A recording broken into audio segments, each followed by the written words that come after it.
You're good. So using our study data, the Chicago Health and Aging Project, we essentially estimated the number of people and the prevalence of Alzheimer's disease across the 3,142 counties and the 50 states.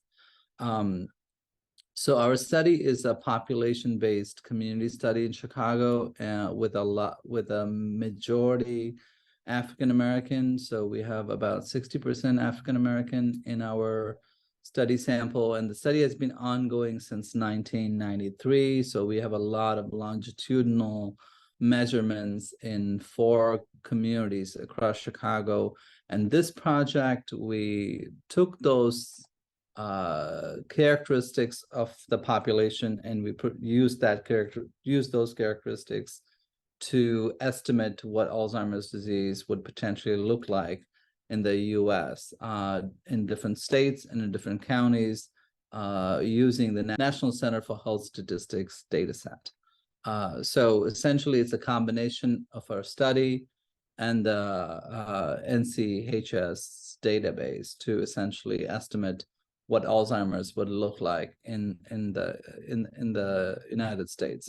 So the research reason or the aim was essentially to look at the variability in the prevalence estimates that we see across different studies.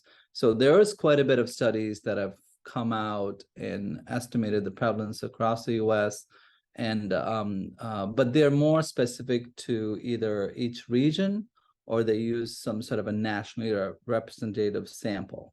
So what we tried to do was to get a little deeper on a more micro level to see what it looks like in these communities and how variable is it across these communities. Because we don't think like one shoe fits all. There is going to be variability in the disease across the US. So this project is essentially getting to estimate that variability across the US. But where we want to go from here is essentially based on some of our limitations. One of the limitations is that what we did here used data from an existing study, which is basically based in Chicago. So generalizability is going to be a question that's going to be raised. So to address the potential issue of generalizability, what we did was we are sort of working closely with 10 different epidemiological studies across the US covering different US regions.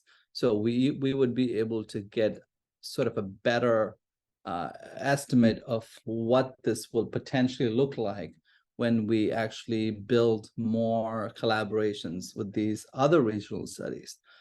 So in a way, it's a limitation, but also it's essentially the future step of the program to combine all these different regional studies and getting a much better estimate of what the disease looks like across the US. And I think that it has a lot of implications in terms of public health programs aimed at prevention, detection of the disease, in terms of disease care and burden, and in terms of a lot of other government programs that are allocated to, say, counties or states. If there is some estimate of what it looks like across the US, there can be a better allocation for, say, minority communities, which have a higher prevalence of the disease, or minority communities who are greater number in certain counties and communities, to get more resources to sort of address this global problem with their cognitive health and Alzheimer's disease.